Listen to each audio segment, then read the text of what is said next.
अस्सलाम वालेकुम रीडर्स, कैसे हैं आप लोग। मैं हूं आपकी होस्ट फराशा। आज हम लेके आए हैं मिस्टर साइको के एपिसोड नंबर 18। आप ये नॉवल सुन रहे हैं नॉवलिस्टिक यूट्यूब चैनल पर। बराए मेहरबानी चैनल को सब्सक्राइब करें, लाइक करें, शेयर करें और बेल आइकन को दबाना मत भूलिएगा। चलिए स्टार्ट करते हैं एपिसोड नंबर 18। वो आयला को लिए ड्रेसिंग रूम में बेचता बोला और रोते हुए अंदर चली गई। जानम आ जाएं अब, और कितना टाइम लगेगा हनी। काफ़ी देर गुजरने के बाद भी ड्रेसिंग रूम से बाहर ना निकली तो हान ने डोर लॉक करते हुए कहा, पर अंदर से कोई जवाब नहीं आया। हान के माथे पे शिकने नमूदार हुए थे, इतने गुस्सा आ रहा था। आयला जानबूझ के खुद को ड्रेसिंग रूम में बंद कर कर इसे तंग कर रही थी।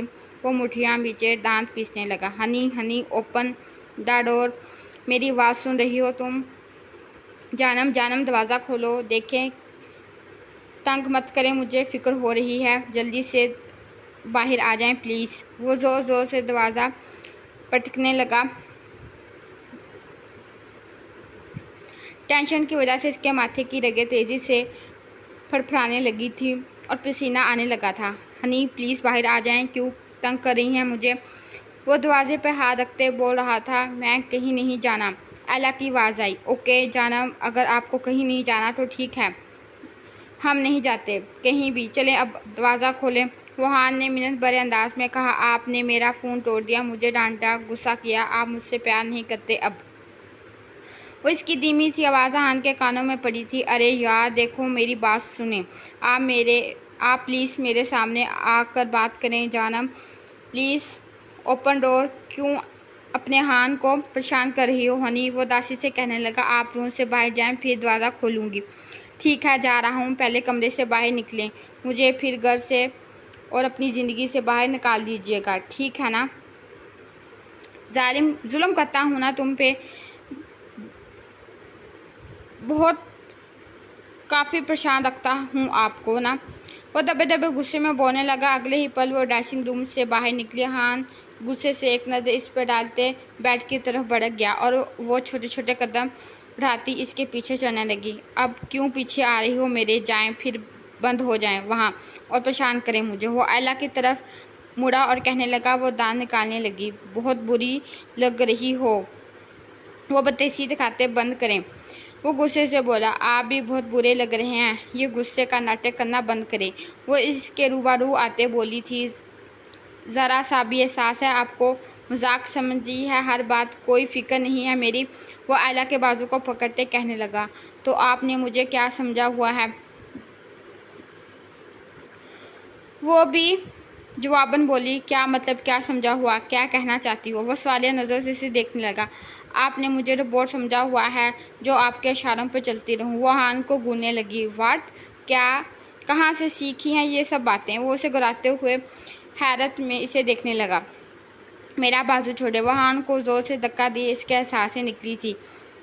तो क्या ऐसा नहीं है मिस्टर हान, बताएं। वो उसे घूरने लगी। ऐसा क्या कर दिया मैंने आपके साथ जो ऐसी बातें कर रही हैं आप? वो आयला के करीब जाते गुस्से से कहने लगा। वो 2 कदम पीछे हुई थी। तो क्यों डांटते हैं मुझे? इतना गुस्सा क्यों करते हैं? क्यों मुझे मेरे घर वालों से बात नहीं करने देते? आपने कहा था कि मैं अपनी मर्जी से ज़िंदगी गुजारूंगी आपसे शादी करने के बाद। आपने तो मुझे पाबंदियाँ लगाना शुरू कर दी है। मेरी मर्जी का कोई ख्याल ही नहीं है आपको। वो चीखी। फिर से वही बात, मैं पहले ही बता चुका हूँ आपको, हर वजह बताना नहीं सकता मैं। वो नरमी से बोला, आप बहुत बदल गए हैं, आप वो पहले वाले मिस्टर हान नहीं रहे, बहुत बुरी तरह ट्रीट करते हैं मुझे। वो रोने लगी तो हान ने इसे नरमी से अपने सीने से लगाया। नहीं बदला मैं हनी, मैं वही हान हूँ, आपका मिस्टर हान जो अपनी छोटी सी जानब से बहुत प्यार करता है। आप क्यों ऐसा सोच रही हैं? वो आयला के बालों पर हाथ फेरते नरमी लहजे में कहने लगा, तो मुझे ले जाए ना मोम डैड के पास मिस्टर हान, मुझे इनसे मिलने के लिए जाना है प्लीज़। वो हान के चेहरे की तरफ देखते इल्तिजा करने लगी। प्लीज़ हनी, हालात को समझने की कोशिश करें, मैं सही वक्त आने पर मिलवाऊंगा इनसे, आपकी हर बात भी करवाऊंगा। वो इसके गाल पे प्यार करते बोला, कब आएंगे सही वक्त? कब आएगा सही वक्त? इतने महीने हो गए हैं, मुझे घुटन हो रही है, अब यहाँ मुझे नहीं रहना यहाँ, प्लीज़ मुझे मोम डैड के पास जाना है मिस्टर हान, मुझे अपने घर जाना है। वो रोने लगी। घुटन होती है आपको यहाँ? किसी ने कुछ किया?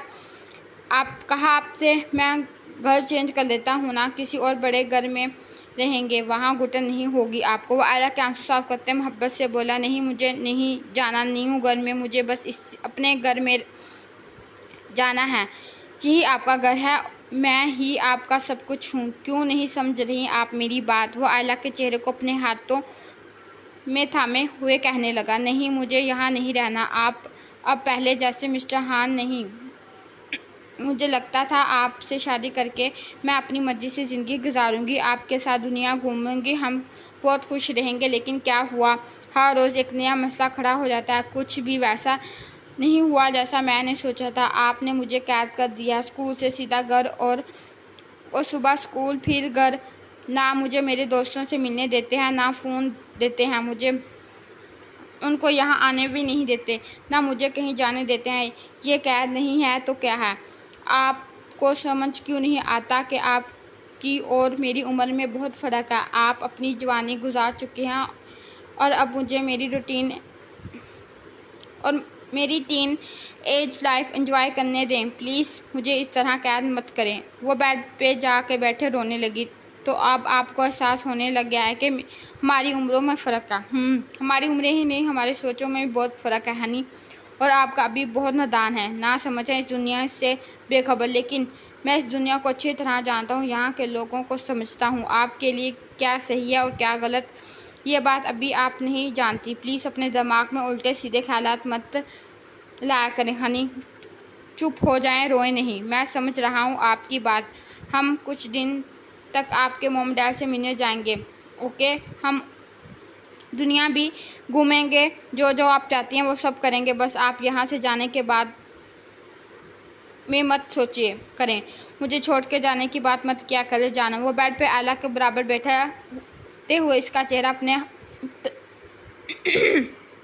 तरफ करते, इसके आंसू साफ करते नरमी से कह रहा था, सच में ना, कितने दिन बाद जाएंगे? वो एकदम खुशी से खिल उठी थी। 2-3 दिन तक चले जाएंगे। वो आयला के माथे पे पैर करते बोला तो वो मुस्कुराने लगी। चलें अब खाना खाते हैं, आप मुंह धो के आए पहले, फिर बाहर डाइनिंग टेबल पर मैं वेट कर रहा हूँ आपका, ओके? वो आयला के गाल थपथपाते रूम से बाहर चला गया। मुझे इतनी बेचैनी क्यों हो रही है? आखिर उम्मीद है ये सब ठीक है। आयला काफ़ी अपसेट लग रही है और रहान काफ़ी रूड बिहेव कर रहा है, न जाने क्या बात है। वो बार बार करवट बदलते सोच रहा था। एक नज़र क्यारा पर डाली, वो सो चुकी थी। रमेश ने अपना बाजू अपनी आंखों पर रखा और सोने की कोशिश करने लगा। आपको ज़रा सा भी अंदाज़ा नहीं है कि मैंने कितनी मुश्किल से आपको बचाया था, आपके हासिल करने के लिए कि क्या कुछ नहीं किया मैंने। ये सब इसलिए नहीं किया था कि एक दिन आपने मुझे छोड़ के चली जाए। नहीं, मैं ऐसा नहीं होने दूंगा। मैं आपको हर इस शख्स से दूर कर दूंगा जो आपको मुझसे छीनने की कोशिश करेगा। मैं जानता हूँ आपको हमारा एज डिफेंस नज़र आने लग गया है, जिसका साफ मतलब है कि आपका दिल बढ़ने लगा है मुझसे। मेरी हनी, शायद आप मुझे नहीं जानती कि हान अब्बास से दूर जाना मुमकिन नहीं है आपके लिए। जब तक मेरी सांस चलती है रहेगी तब तक आप मेरे साथ रहेंगी। आपने ज़िंदगी भर मेरा साथ देने का वादा किया था, अब आप पीछे नहीं हटने दूंगा आपको, फिर चाहे इसके लिए मुझे कुछ भी करना पड़े। वो आयला को अपने सीने से लगाए सोच रहा था। वो सो चुकी थी पर हान की नींद आंखों से कोसों दूर थी। वो आयला के बालों में उंगलियां फेरते ख्यालों में गुम था। सारी रात वो ऐसे ही जागता रहा और सोचता, बार बार आयला के हाथों पे प्यार करता और इसके चेहरे को तकने लगता। वो जानता था कि अब वो जो करने वाला था इसके बाद शायद आयला इससे नफरत करने लग जाए, पर हान को मंजूर था इसकी मोहब्बत, इसकी नफरत, सब कुछ। बस वो इसे खुद से दूर नहीं जाने दे सकता, क्योंकि आयला की नफरत तो वो बर्दाश्त कर लेगा पर इसकी जुदाई नहीं। वो गालों पे लबों का लम्ब छोट महसूस होता। आयला ने आंखें खोली। गुड मॉर्निंग, जाग गई हनी? वो इसके गाल पे अपनी नाक रगड़ते हुए कहने लगा, गुड मॉर्निंग मिस्टर हान। वो नींबदार आंखों से हान को देखते हुए मुस्कुराते बोली। इसे मुस्कुराता देखकर हान के लबों पर मुस्कुराहट बिखरी थी जो चंद सेकंड में गायब हो गई। चले, मैं फ्रेश होने जा रहा हूँ, आप भी उठ जाएं तब तक। मिस्टर हान, आपकी आंखें इतनी सूजी क्यों हैं? इतनी सुर्ख क्यों हो रही हैं, क्या हुआ, क्या आप सारी रात नहीं सोए? वो उठ के सीधी होकर बैठी फिक्रमंदी से पूछने लगी।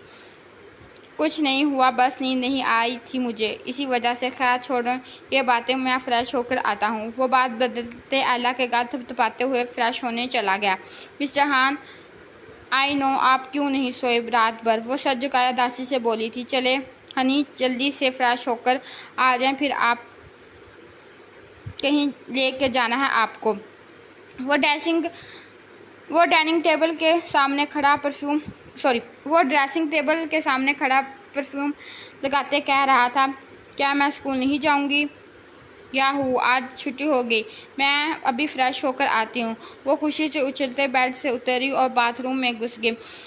अहान के लोगों पे फीकी सी मुस्कुराहट उभरी थी। कुछ ही देर में वो तैयार होकर अहान के सामने खड़ी हुई। ब्लैक कलर का लॉन्ग फ्रॉक पहने, बालों की ऊंची सी बोनी बनाए, लबों पे दिलफरेब सी मुस्कुराहट से जाए वो बेहद मासूम लग रही थी। हान की नज़र इस पे टिकी हुई थी। चलें अब, वो हान का बाजू पकड़ते बोली तो हान ने खालों से बाहर निकला। जी चलें। वो इसके कंधे पे हाथ रखता रूम से बाहर निकला। घर से निकले और वो कार में जा बैठे। हान कार स्टार्ट करते ड्राइव करने लगा। मिस्टर हान, हम कहाँ जा रहे हैं? हमने ब्रेकफास्ट भी नहीं किया।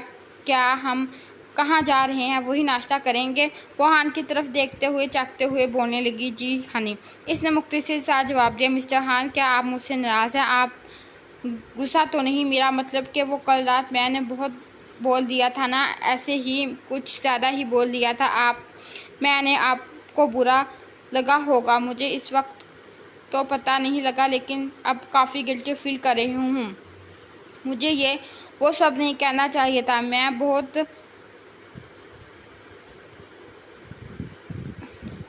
सैड हूँ, मैं बहुत सिली हूँ, ऐसे ही किसी की बातों में आ जाती हूँ।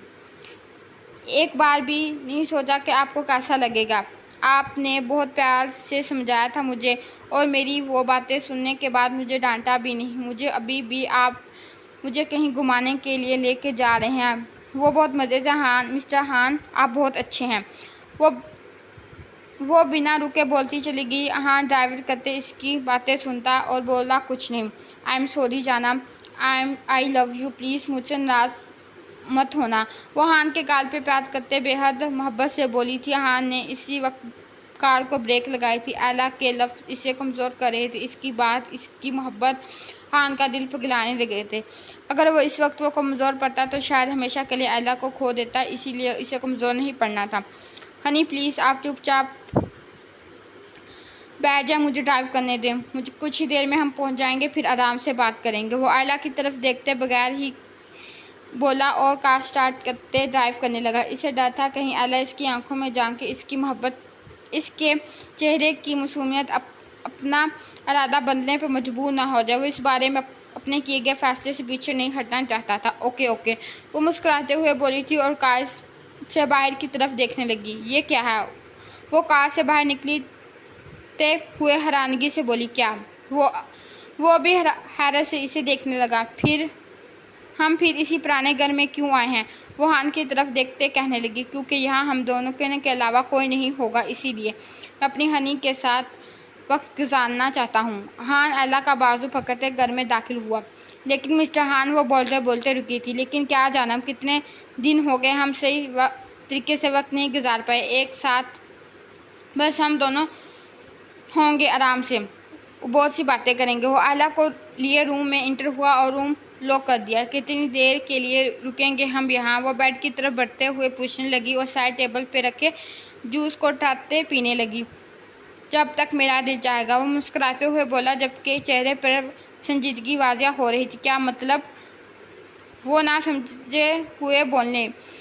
आपको यकीन है ना मुझ पे? वो आयला के पास बैठते हुए पूछने लगा। हाँ, मुझे यकीन है आप पे। आप क्यों पूछ रहे हैं? वो खाली गिलास साइड टेबल पर रखते हुए कहने लगी। आपको याद है ना आपने क्या कहा मुझसे? आपने कहा कि आप हमेशा मेरे साथ रहेंगी, मुझसे मोहब्बत करेंगी, चाहे कुछ भी हो जाए, आप कभी मुझे छोड़ के नहीं जाएंगी।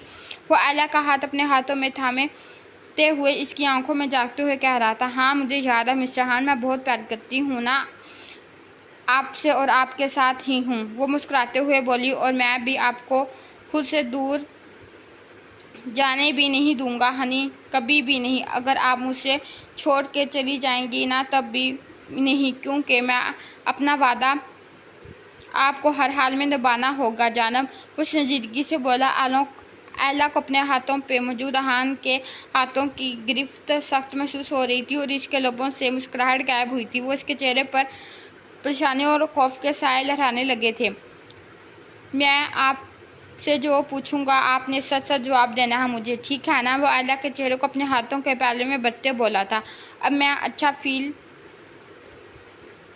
अच्छा नहीं लगता आपको, दिल नहीं चाहता आपको मुझसे बात करने को, मुझे देखने को, मेरे करीब आने को, मुझे छोड़ने के जाना चाहती है ना आप अपने मॉम डैड के पास जाना चाहती है ना? मुझे अपने एज फेलो से रिलेशनशिप बनाना चाहती हैं, अपने एज फेलो से रिलेशनशिप बनाना चाहती हैं, ऐसा ही है ना? वो संजीदगी से कह रहा था। अल्लाह का चेहरा खौफ से जद पड़ने लगा था। डरे नहीं हनी, मैं कुछ नहीं कहूँगा आपको, मुझे बताएं। वो एला के माथे पर नरमी से प्यार करते कहने लगा। नहीं, ऐसा कुछ नहीं है, मैं आपसे प्यार करती हूँ। वो डरते डरते बोली। ओके। वो मुस्कुराते हुए एला के दोनों हाथों पर अपना लम छोटा बोल रहा था। चलें, अब आप चेंज करके आए जानम, तब तक मैं आता हूँ। वो बेड की साइड पे रखे टी शर्ट ट्राउज़र की तरफ इशारा करते बोला था। ये क्यों मिस्टर हान, मुझे अजीब लग रहा है, चलिए हम वापस चलते हैं। वो अहान का बाजू पकड़ते हुए रोने वाली शक्ल बनाते कहने लगी। नहीं, हम वापस नहीं जा रहे, मेरा मतलब अभी नहीं जा रहे, आप चेंज करके आएँ और मेरा वेट करें, मैं अभी आता हूँ। वो टी शर्ट और वार्डरोब और ट्राउज़र आयला को पकड़ाते अब इसे ड्रेसिंग रूम में भेजते हुए बोला। आयला को ड्रेसिंग रूम में भेजकर वो रूम में बाहर निकला और रूम को बाहर से लॉक कर दिया और लॉन्च की तरफ बढ़ गया।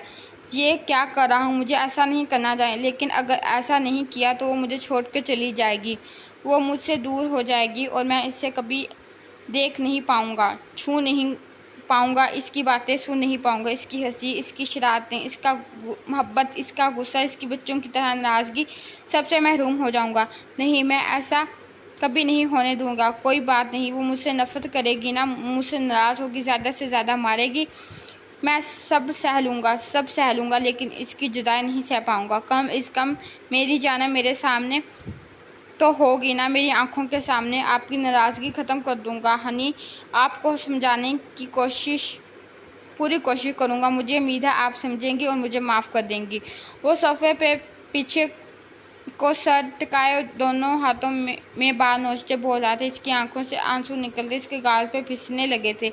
वो उठा और घर से बाहर निकला, अपनी कार में बैठते ड्राइव करने लगा। बाबा अल्लाह का चेहरा इसकी नज़रों के सामने आ रहा था। इसका दिल बैठा जा रहा था, पर वो खुद पे काबू पाए ड्राइव कर रहा था। कहीं कुछ ही देर में अपने ऑफिस तक पहुंच चुका था। इसने एक गहरी सांस लेते वो कार से बाहर निकला और ऑफिस में दाखिल हो गया। इतने परेशान क्यों लग रहे हो ना तुम अहान? रमेश ने अहान के सामने पड़ी कुर्सी पर बैठते पूछा। जब वो ऑफिस में आया बहुत परेशान लग रहा था, बार बार अपना फ़ोन चेक कर रहा था।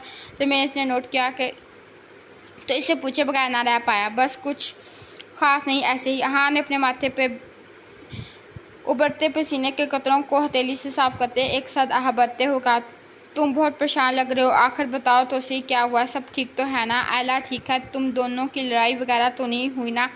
बताओ, मुझे बहुत फिक्र हो रही है यार। रमेश ने इसका कंधा थपथपाते हुए कहा।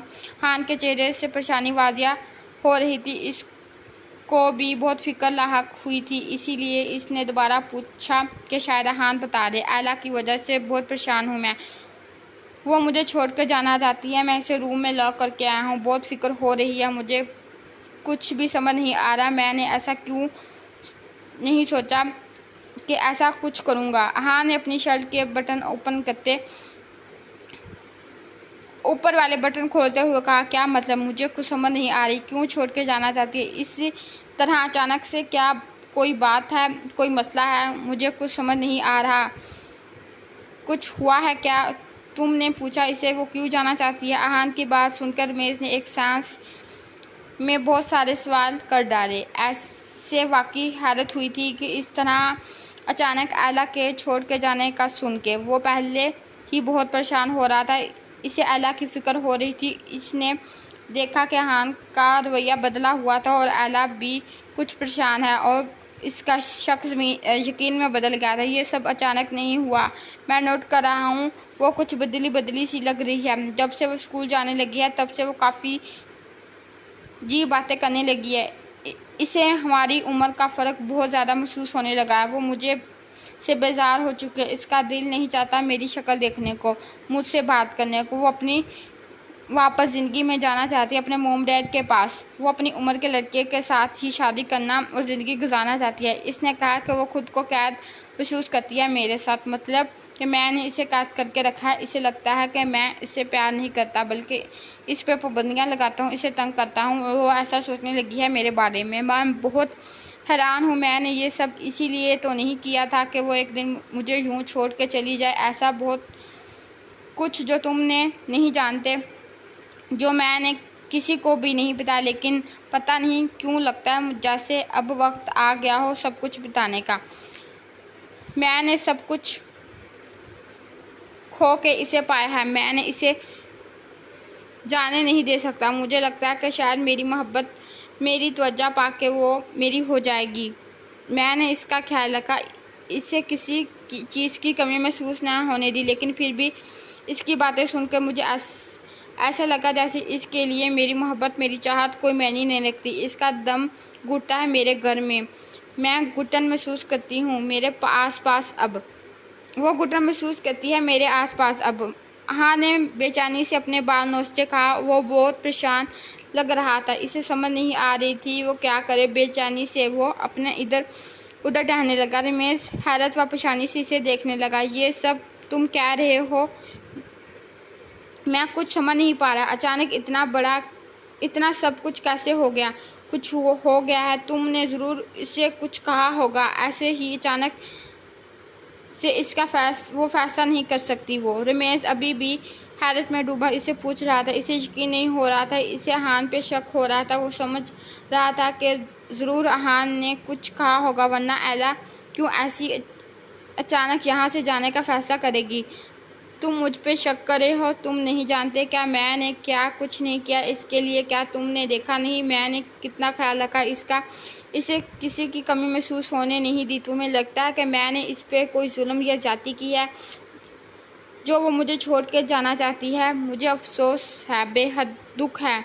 जो भी हो जाए मुझे इसे प्यार से समझाना या काफ़ी देर से समझाता रहा हूँ इसे। मुझे लगा कि शायद वो समझ जाएगी, पर नहीं। वो तो ज़िद्दी है और बहुत ही ज़िद्दी है। वो इसकी ज़िद के आगे घुटने नहीं टेक सकता। वो नहीं जानती कि मैं क्या कह रही थी। बहुत मासूम, बहुत नादान है वो। मेरे पास और कोई रास्ता नहीं है। अब मुझे ज़बरदस्ती करनी पड़ेगी।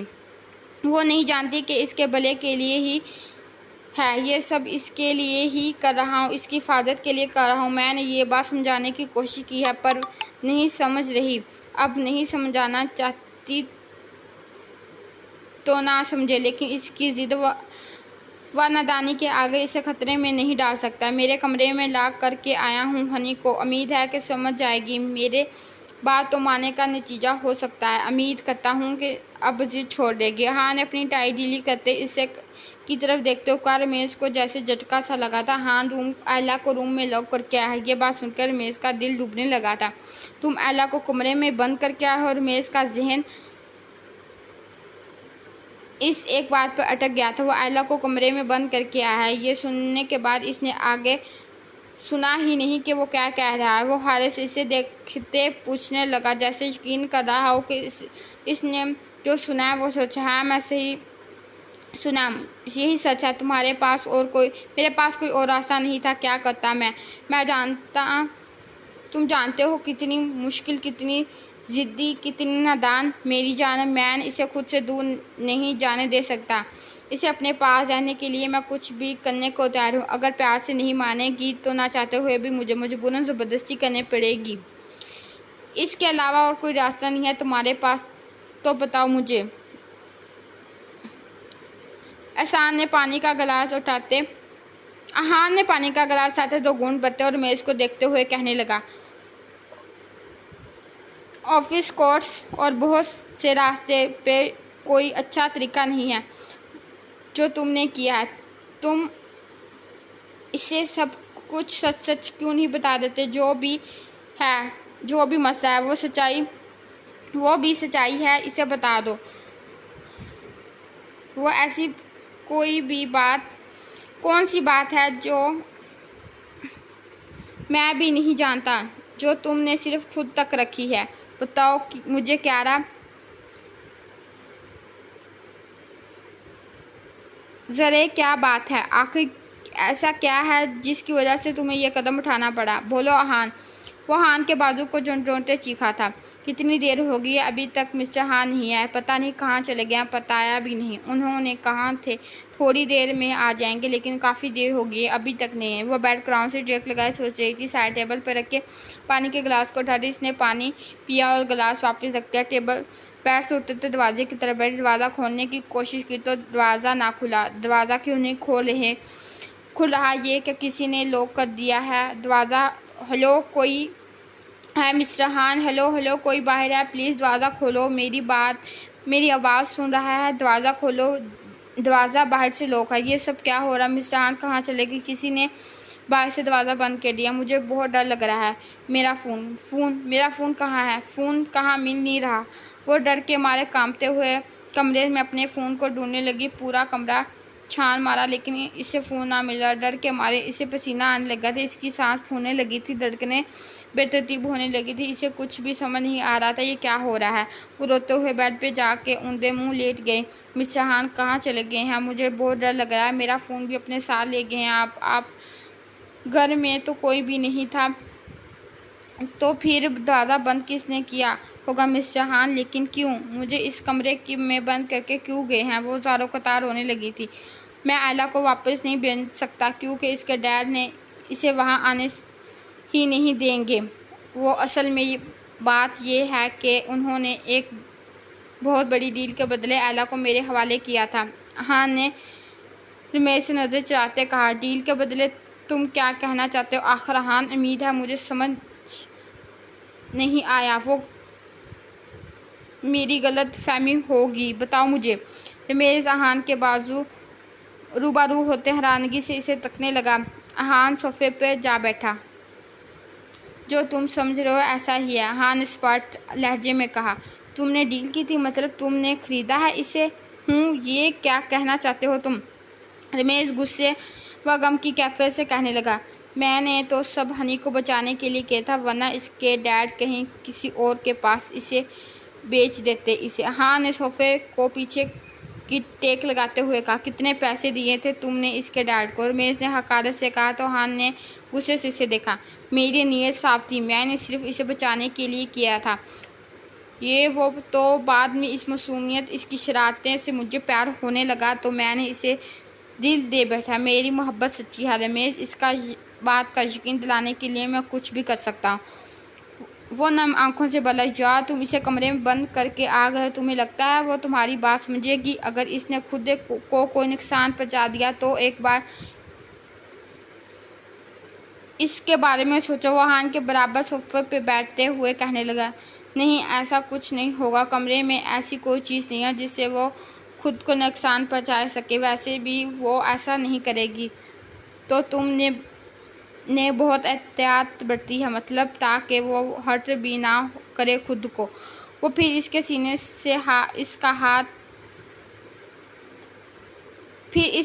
से इसका दिल भी निकाल लेना, क्योंकि अब जब वो तुम्हारी सच्चाई जान के इसका दिल टुकड़े टुकड़े होगा तो हर टुकड़ा इस जख्मी कर देगा, इतने जख्मी कि वो फिर से तुम्हें अपने जख्म नहीं भर पाओगे। क्या करोगे तुम? इसके इतने ज़ख्मों पे मरहम लगाओगे? तुम खुद से इसे तोड़ना चाहते हो और फिर खुद से इसे जोड़ोगे? इतनी अजीब पहचानना ज़रूरी है क्या? क्या सीधी सीधी साफ साफ बात नहीं हो सकती? अगर तुम्हें वाकई इससे मोहब्बत है तो जाओ इसे सब बता दो, हर बात जो तुमने इससे छुपाए रखी है। फिर देखो वो क्या करती है। अगर वो सच में तुमसे मोहब्बत करती होगी तो सच जानने के बाद भी तुम्हें नहीं छोड़ेगी। मेरा यकीन करो हान, हर बार ज़ोर ज़बरदस्ती नहीं चलती। मोहब्बत से बात की जा सकती है, मानी हुई जा सकती है। तुम मोहब्बत से समझाओ इसे। रमेश ने हान की तरफ देखते हुए कहा। मैं ऐसा नहीं कर सकता। कोई हल है तो बताओ मुझे। वो पहले मुझे से बेजार हो चुकी है। अगर ये सब पता चल गया तो शायद वो सच में खुद को नुकसान पहुंचाने की कोशिश करे। अहान ने गर्दन पे हाथ फेरते कहा, और कोई रास्ता नहीं है, तुम्हारे आयला को सारा सच बताना होगा। रमेश ने डॉक्टर अंदाज में कहा, तो अहान इसे देखना आएगा। ना बताऊं तो? अहान ने कंधे कुचाए। तो फिर जाके इसे सब कुछ, फिर मैं जाके इसे सच बताऊंगा, एक एक बात, हर चीज़। फिर होगा जो तुम्हें इसका सामना करने पड़ेगा। रमेश ने संजीदगी से कहा, तुम मुझे धमकी दे रहे हो? तुम जानते हो कि ये सब जान के वो बहुत दुखी हो जाएगी। मैं उसे तकलीफ में नहीं दे सकता। वो नम आंखों से रमेश की तरफ देखने लगा। अहान तुम क्यों नहीं समझ रहे? आखिर तुम जितना वक्त लोग इसे सच्चाई बताने में, उसे इतनी ही ज़्यादा तकलीफ होगी। यार, आज सही मौका है, जाके इसे सब कुछ बता दो। मैं तुम्हारे साथ हूँ। तुम अकेले नहीं, हम दोनों मिलकर इसे समझाएंगे और वो समझ जाएगी। लेकिन पहले इसे बताओ तो सही, इसके बाद जो भी होगा हम संभाल लेंगे। अल्लाह की मर्जी, इसके फैसला जाना बहुत अहम है। जाओ, इसके पास जाओ। तुम वहाँ के गाल थपथपाते हुए समझा रहा था, अगर ये सब जान के इसने मुझसे दूर जाने का फैसला किया तो फिर मैं क्या करूँगा? क्या तुम मुझे गारंटी दे सकते हो कि तुम इसे मुझसे दूर नहीं जाने दोगे? बोलो, एक बात ऐसे बता दो, सारे राज, सारा सच, सब कुछ। तुम मुझसे वादा करो कि इसे यहाँ से जाने नहीं दोगे। वो रमेश का हाथ अपने हाथों में थामे इल्तिजाई नजरों से देखने लगा। अगर तुम इसके साथ जोर ज़बरदस्ती नहीं करोगे तो मैं वादा करता हूँ, मैं समझाऊंगा, वो तुम्हें छोड़ के नहीं जाएगी कहीं। रमेश ने पुरतमाल लहजे में कहा। वो उठ खड़ा हुआ। चलो, तुम जाके बात करोगे इससे। अगर ज़रूरत पड़े तो मुझे कॉल कर लेना, वरना मैं सुबह मिलने आऊँगा तुमसे। अपनी मोहब्बत को सबूत साबित करने का वक्त आ गया। अहान अब पीछे नहीं हटेगा बस। रमेश ने हल्के से मुस्कुराते हुए कहा, हाँ, जबकि परेशानी इसके चेहरे पर भी छाई हुई थी। ठीक है, मैं जा रहा हूँ। अहान ने ऑफिस से बाहर निकला। रमेश सोफे पे बैठते हुए अपना सर पीछे को टका गया, आंखें बंद करके लंबी लंबी सांसें लेने लगा और खुद को फिर सुकून करने लगा। चल रीडर्स, ये हम एपिसोड इधर ख़त्म करते हैं। इंशाल्लाह आपको नेक्स्ट एपिसोड में मिलेंगे। अल्लाह हाफिज़।